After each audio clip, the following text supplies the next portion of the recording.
안녕하세요, 여러분. 백영기 목사입니다. 오늘 여러분들과 함께 다니엘 3장 1절에서부터 18절 살펴보겠습니다. 다니엘 3장 1절에서부터 18절입니다. 자, 어저께 다니엘이 꿈 해석한 거 여러분 살펴보라라고 말씀을 드렸죠. 굉장히 중요합니다. 이 다니엘서의 환상이 요한계시록까지 갑니다. 그래서 다니엘이 나머지 뜨인 돌, 그러니까는 손대지 아니한 돌에 대한 환상을 보고 그거에 대한 완성이 예수로 인해서 이루어집니다. 그래서 이러한 내용들을 살펴보면서 우리가 생각할 것이 많이 있습니다. 어저께 내용이 많아서 이제 언급을 좀 미뤘었는데 어제 봤었던 내용 중에 이 내용이 있습니다. 우리가 볼 때 지금 느부갓네살이 환상을 본단 말입니다. 근데 느부갓네살이 금이고 나머지는 은과 동이고 철이에요. 우리가 알고 있는 상식으로는 조금 퀄리티가 금보단 떨어지죠. 근데 실제적으로 역사적으로 보면 바벨론을 멸망시킨 페르시아는 200년 동안 강대국이었고요. 그리고 알렉산더도 170년 정도 그리스, 로마는 뭐 우리가 말할 것도 없죠. 근데 왜 느부갓네살보다 이게 떨어지냐라는 거예요. 퀄리티가, 신상이. 여기서 그 이야기를 합니다. 신학자들은 하나같이 문명의 발달에 대한 척도를 이야기를 합니다. 문명 발달의 척도. 여러분, 문명에 대해서 인간의 행복을 주는 발달의 척도가 어디에 있을까요? 애플 스마트폰을 사용하면은 문명이 발달하고 선진 문명일까요? 유발 하라리는 이 부분에 대해서 지적을 하잖아요.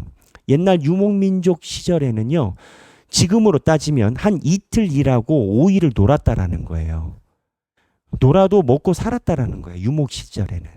그러니까 아이들이 부모랑 놀고 나가서 놀고 한 이틀 반짝 일하고 모든 인류의 생활의 수준이 그랬다라는 거예요. 물론 병충해나 이런 거에 대해서 약한 부분이 있겠지만 삶의 질, 인간의 질은 가히 현대 문명에 사는 사람들이 질이 좋다라고 말하기가 어렵다라고. 아니, 유발하라리는 예전이 낫다라고까지 이야기를 해요. 무슨 얘기냐? 그것처럼 시간이 지난다고 무조건 문명이 발전되는 게 아니라 하나님이 보시는 기준이 있다라는 거예요.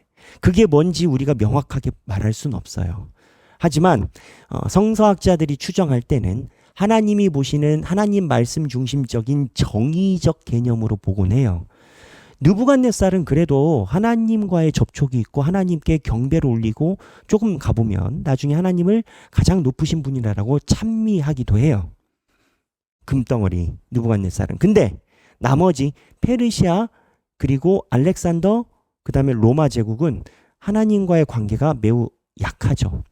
그래서 이 퀄리티에 대한 다름이 인류의 역사가 오히려 상승한다라는 느낌이 아니라 하나님이 볼 때는 퇴락한다라는 느낌을 가지고 있고, 이 퇴락한 문명이 결국은 손대지 아니한 예수 그리스도에 의해서 다 무너지고 예수 그리스도의 퇴락하지 않은 그 손대지 아니한 돌로 인해 세계가 정리된다. 이 구조를 가지고 있어요. 그러니까 이 내용을 가지고 이 구조를 이해하고 우리가 생각을 한다면, 첫 번째, 신앙생활이 우리가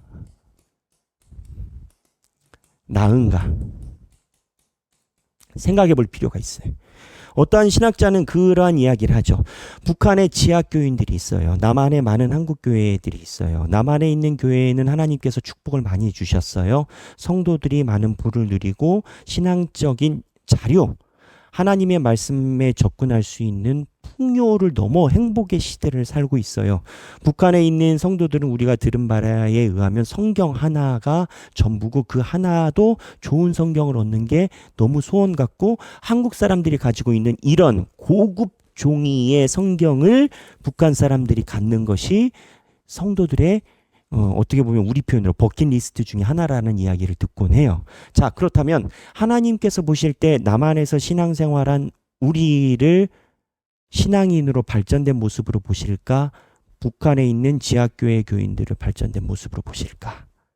문명이라는 게 꼭 상승하면서 가는 것인가? 이거에 대해서 생각해 볼 필요가 있어요. 그러니까 하나님께서 느부갓네살을 통해서 보여주신 이 세계적인 700년 가까이 되는 이러한 흐름 속에서 하나님이 보시는 시야가 우리에게도 이야기를 하는 게 있단 말이에요. 따라서 우리의 신앙생활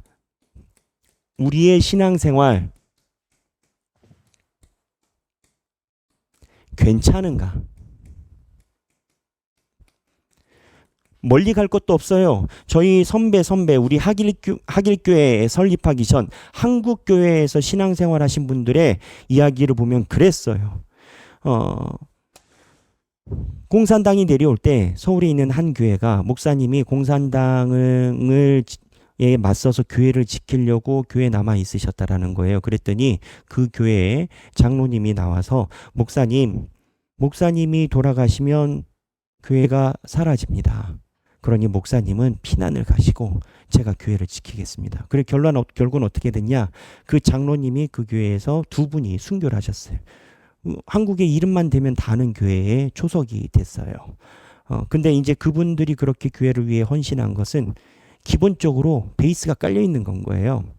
새벽 기도가 됐든 뭐가 됐든 교회를 자기 삶 중에 가장 소중하게 여겼던 건 거예요. 내 가족들, 내 자녀들이 내가 결정한 교회에서의 순교를 결정하더라도 그 장로님들 가족들이 피난을 갔겠습니까? 내가 그거에 대해서는 좀 알아볼 필요가 있겠으나 둘 중에 하나죠. 같이 안 갔던가 가더라도 아빠는 교회를 지켰던가. 여하튼 어떠한 삶 중에서도 교회를 섬기고 하는 것이 가장 신앙의 절개처럼 여겼던 시절이거든요. 지금은요. 워라벨이에요. 목사님 교회에서 이렇게 이 정도까지만 하면 좋겠습니다. 뭐가 소중하죠? 우리의 라이프, 우리의 패밀리, 우리의 학교, 인간, 혈연, 지연, 관계, 우리의 모임이 있어요. 모임이면 대단해 보이죠.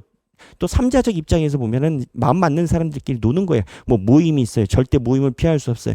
괜찮아요. 뭐 본인들이 주장한다니까 어쩌하겠어요. 근데 이렇게 신앙적인 흐름을 봤을 때 이 신앙생활의 척도, 하나님이 보시는 온도가 그게 괜찮을지에 대해서는 목사로서 심각하게 의문인 경우가 많아요. 지금 다니엘에서 이야기를 할 때 바벨론이 금 덩어리고 나머지는 갈수록 퀄리티가 떨어지잖아요. 역사적으로 보면 그러지 않아요. 갈수록 로마까지 문명의 첨단을 이뤘어요. 근데 하나님이 보실 때 그 사회의 정의 민감도, 감수성, 보편 정의에 대한 감수성이 하나님이 볼 때는 바벨론 이후부터 계속 떨어진 건 거예요. 무슨 얘기냐? 우리가 보고 생각하는 것과 다르게 하나님이 우리의 신앙생활을 평가한다는 거예요. 하나님의 신앙생활에 대한 평가가 이 금신상과 같을 수 있다는 거예요. 따라서 우리의 신앙생활이 괜찮은가 봐야 돼요. 그런 차원에서 오늘 사건이 또 하나 나와요. 오늘 사건에서 뭐냐? 느부갓네살 왕이요. 다니엘은 지금 수도에 있어요. 근데 두라 평지라라는 지방에 신상을 세웠어요. 느부갓네살이. 왜냐하면 느부갓네살이 내가 볼 때 업된 것 같아요. 2장에서 다니엘이 하나님이 당신을 세웠다니까 자기를 기념하려고 신상을 세운 것 같아. 근데 이 신상 세우고 뭐라고 얘기를 했냐면 여기에다가 절하지 않는 사람들은 다 죽이겠다라고 얘기를 해요. 그때 다니엘은 없었던 것 같고 등장하지 않으니까 다니엘의 세 친구가 지방을 섬기는 장관이라고 2장 성경 본문에 2장 49절에 기록되어 있거든요. 2장 48절에 다니엘은 바벨론이고 나머진 지방이고. 그러니까 이 세 명이 세 친구가 절하지 않아요. 다니엘과 똑같은 친구들. 그래서 어떻게 됐어요? 이 세 친구를 가져다가 풀무불에다가 집어 던져서 태워 죽인다. 해서 이 친구가 걸린 본문이 오늘 본문이에요. 우리가 잘 알고 있는 본문이에요. 1절에서부터 18절. 한번 읽어보시기를 꼭 말씀을 드려요. 근데 이 본문에서 이 세 친구가 왕에게 하는 얘기가 나와요. 17절에 왕이여 우리가 섬기는 하나님이 계신다면 우리를 맹렬히 타는 풀무불 가운데에서 능히 건져내시겠고 왕의 손에서도 건져내시리이다. 그렇게 하지 아니하실지라도 왕이여 우리가 왕의 신들을 섬기지도 아니하고 왕이 세우신 금신상에도 절하지 아니할 줄을 아옵소서. 무슨 얘기냐? 우리 찬양이 있죠. 그리 아니하실지라도 그리 아니하실지라도 감사해요. 그게 오늘 본문이에요. 그리 아니하실지라도 감사해요. 그 내용이 뭐냐? 다니엘의 세 친구가 풀무불에 들어갈 때 하나님께서 우리를 지켜주신다라는 거예요. 하지만 우리가 하나님의 생각을 온전히 알 수 없기 때문에 그리 아니하실지라도 우린 하나님을 버리지 않는다라는 거예요. 두 가지. 하나님이 지켜주신다. 두 번째, 그게 아니라 할지라도 주를 버리지 않는다. 않는다. 여러분, 신앙은요, 이러면 끝이에요. 얼마나 멋있어요. 얼마나 우리가 봐도 그냥 찌릿찌릿 올라올 정도로 마음이 느껴지는데 하나님이 보실 때 얼마나 예쁘시겠어요. 이렇게 오늘 18절에 왕에게 딱 이야기를 합니다. 그리고 내일 실제로 풀무불에 던져집니다. 오늘 생각하기, 여러분 제가 몇 가지 화두를 던져드렸습니다. 우리의 신앙생활 과연 럭셔리하고 괜찮게 평가받을 수 있겠는가? 하나가 있고, 그리고 하나님을 향하여 새 친구가 이야기를 그리 아니하실지라도의 신앙, 내가 내 삶에서 고백할 수 있는 그리 아니하실지라도의 신앙이 뭐가 있겠는가? 예를 들겠어요. 하나님 아버지, 제가 직장에 있어요. 진급을 하면 좋겠어요. 그러나 그리 아니하실지라도 내가 주를 섬기겠나이다. 이런 상황인 건가요? 오늘 3장 1에서부터 18절 읽어보시고 행복한 성경 읽기 되시기를 바랍니다. 감사합니다.